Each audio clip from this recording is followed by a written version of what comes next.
आपको याद होगा कि अदम एतमाद से ठीक पहले पाकिस्तान तहरीक इंसाफ की जो हुकूमत थी उसने पेट्रोल सस्ता कर दिया था। शहबाज शरीफ ने भी डीज़ल सस्ता करके ये तारीख दोहराई है, या ये सब कुछ होना ही था, इसकी टाइमिंग ऐसी हो गई कि इस पर लोग इस तरह की बातें कस रहे हैं या इस तरह के सवाल कर रहे हैं। डीज़ल की कीमत में डेफिनेटली एक बड़ी कमी हुई है। आवाम के लिए ये रिलीफ है या इक़्तिदार बचाने की कोशिश, ये तो वक्त बताएगा। लेकिन हुकूमत ने डीज़ल की कीमत में यकदम 32 रुपये 63 पैसे फ़ी लीटर की बड़ी कमी का ऐलान कर दिया है, जिसे PTI दौर जैसा फैसला ही करार दिया जा रहा है अगर आप इसको सियासी तनाज़ुर में देखें। डीज़ल की कीमत में 32 रुपये 63 पैसे की नुमाया कमी के बाद नई कीमत 363 रुपये 6 पैसे फ़ी लीटर हो गई, जबकि दूसरी तरफ पेट्रोल में 2 रुपये और 57 पैसे का इजाफा है। आपको पता है मूविंग एवरेज पे हो रहा है सब कुछ। पेट्रोल अब 337 रुपये 51 पैसे फ़ी लीटर तक पहुँच चुका है। डीजल सस्ता होते ही उस पर लेवी 1 रुपये 72 पैसे बढ़ाकर 80 रुपये फ़ी लीटर तक कर दी गई है। वज़ीर आज़म शहबाज शरीफ की खुसूसी हिदायत पर ये सब कुछ हुआ कैसे? वज़ीर आज़म की हिदायत पर वज़ीर पेट्रोलियम अली परवेज़ मलिक कराची भेजे गए, जहाँ उन्होंने मकामी ऑयल रिफाइनरी से हंगामी मुज़ाकरात करके उन्हें कीमत कम करने पर मना लिया।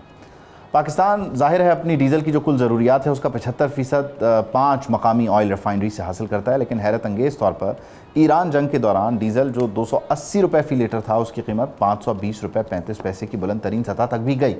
ये लाइलमी थी या आवाम की जेब खाली करने की कोशिश? फिर इसमें ज़ाहिर है पेट्रोलियम लेवी वाला भी एक बहुत बड़ा फैक्टर इन्वॉल्व है, कार्बन की जो डेवलपमेंट लेवी है वो भी इसमें लगती है। अब ये जो रिलीफ है ये कितना लॉन्ग टर्म है, ये सस्टेनेबल मॉडल है, और अगर ये मॉडल एग्जिस्ट कर रहा था तो इसे पहले क्यों एक्सप्लोर नहीं किया गया? कि ज़ाहिर है 32 रुपये आवाम भी खुश हैं, ट्रांसपोर्टर्स खुश हैं, सभी खुश हैं, बल्कि लोग अब कह रहे हैं कि जी पेट्रोल से मुतालिक आप क्या सोचेंगे। ऑल्दो ये एक अलग डोमेन है और एक अलग तरीके से सारा मामला होता है। खैर, हारून शरीफ साहब मुझे ज्वाइन करें, उनको शामिल गुफ्तगू करते हैं, उनसे जानते समझते हैं कि ये मॉडल अगर पहले से मौजूद था तो इसको पहले एक्सप्लोर क्यों नहीं किया गया, और ये क्या लॉन्ग लास्टिंग है, सस्टेनेबल है या नहीं। बहुत शुक्रिया हारून साहब। ये मॉडल जो है ये अचानक से सामने आया है, हुकूमत को अंदाज़ा हुआ कि हम ये भी कर सकते हैं, या ऑयल रिफाइनरीज को डेफिनेटली कन्विंस करने में टाइम लगा? जो भी हुआ हो गया, सस्टेनेबल है, ये चलेगा? ये आपके पहले सवाल का जवाब तो ये है कि I think it's a combination of both, क्योंकि हुकूमत को वो जो एक चेन है पूरी सप्लाई की उसको समझने में वक्त लगता है। जहाँ तक हाई स्पीड डीजल की कीमतें हैं उसमें पाकिस्तान के पास ज़्यादा कंट्रोल है, क्योंकि वो रिफाइंड यहाँ होता है। जो दूसरा फ्यूल है वो रिफाइंड आता है तो वो एग्जोजनस है या बाहर का है, तो हमारा प्राइसिंग के और वैल्यू चेन के ऊपर कंट्रोल कम है। यहाँ रिफाइनरीज भी हैं, यहाँ ट्रांसपोर्टर्स भी हैं, यहाँ पर फिर रिटेलर्स पंप वाले भी हैं, तो हुकूमत तीनों के साथ यहाँ पर निगोशिएट कर सकती है। एंड आई एम ग्लैड कि उन्होंने एविडेंस बेस के ऊपर मार्जिन डिस्कस किए होंगे, उन्होंने रीजनल प्राइसेस डिस्कस की होंगी, पाकिस्तान की ग्राउंड रियलिटीज करके। So it looks like a successful negotiation. ये तो इसका टेक्निकल पहलू है।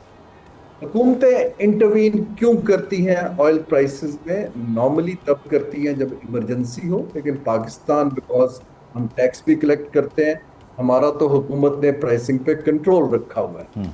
ये जो 3 वजूहात हैं जो इकोनॉमिक हैं, वो नंबर 1 तो ये है कि आपको कंजम्पशन पावर को मैनेज करना होता है लोगों की, तो आप इसमें इंटरवीन करते हैं।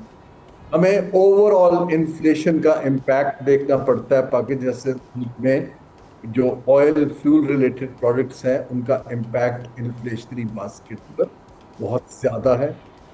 जो ज़राअत है हमारी, क्योंकि हमारी अनफॉर्चुनेटली इंटरनल ट्रेड जो खेत से मार्केट में भी चीज़ें आती हैं वो सड़कों के ज़रिए आती हैं, ट्रेन के ज़रिए नहीं।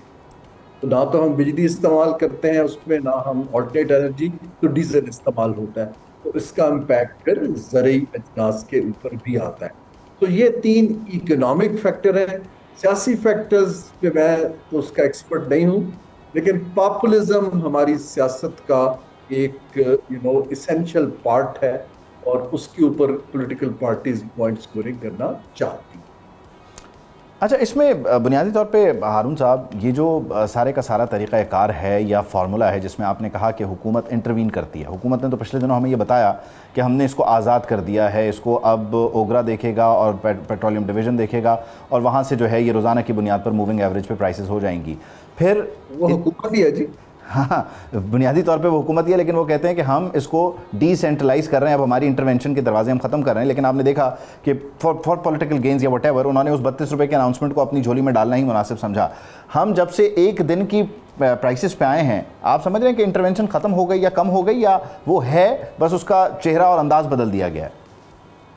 ये अभी तो अंदाज बदला है क्योंकि इमरजेंसी कंटिन्यूड है, और ये डेली जो है इन एनी केस ये मैनेजेबल नहीं है, क्योंकि प्राइस की वॉलेटिलिटी से एक जो इम्पैक्ट आता है नेगेटिव वो ये होता है कि ज़ख़ीरा अंदाज़ी शुरू हो जाती है, सप्लाई के अंदर डिसरप्शंस आ जाती हैं, लोग प्राइस के अंदर, हम इसको आर्बिट्राज कहते हैं, मुख्तलिफ शहरों की, क्योंकि कराची से पेशावर तक आता है तो रास्ते में प्राइसिंग के अंदर फिर वो प्ले करते हैं ट्रांसपोर्टर्स और इंटरमीडियरीज।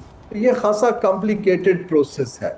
मेरा ज़ाती ख्याल तो यही है कि ये डेली वाला मामला ठीक नहीं है, लेकिन ये ज़रूर है कि अभी भी खित्ते में अब ज़रा मार्जिन थोड़े कम हैं, लेकिन Pakistan by almost 30 cents is on the higher side. तो हमने अगर कंपेटिटिवनेस अपनी इंश्योर करनी है एक्सपोर्ट मार्केट के अंदर उसमें, लेकिन ये सारे supply side state lead interventions हैं। मुझे अभी तक डिमांड साइड मैनेजमेंट के ऊपर हुकूमत की ना तो कोई अवेयरनेस कैंपेन सब नज़र आई है, ना हमने कोई कार पुलिंग के ऊपर प्रोटोकॉल इंट्रोड्यूस किए हैं, ना हमने ये फैसला देखा है कि अब से हम लोकोमोटिव्स को ज़्यादा इस्तेमाल करेंगे, सड़कों को कम करेंगे। आई थिंक इस कॉइन के दोनों साइड्स है कि हमें डिमांड मैनेजमेंट करनी है। आमतौर पे जब कीमत गिरती है तो लोग रिलैक्स होकर खर्चा उतना ही करते हैं। तो we need to understand the consumer behaviour और उसकी डिमांड को कंट्रोल करना है कि पाकिस्तान के लिए ये एक स्ट्रक्चरल इशू है कि हमारी डिपेंडेंस इम्पोर्टेड फ्यूल के ऊपर बहुत हाई है। डेफिनेटली, और ज़ाहिर है इस सिलसिले में लोगों को एजुकेट करना भी बहुत ज़रूरी है कि अल्टरनेट मीन्स की तरफ किस तरह आना, और हुकूमत को ख़ुद भी ये तय करना होगा कि अल्टरनेट मीन्स क्या हैं, उनका long term short term plan क्या है। इंतज़ार करते हैं कब तक आ जाते हैं प्लान। बहुत शुक्रिया हारून साहब।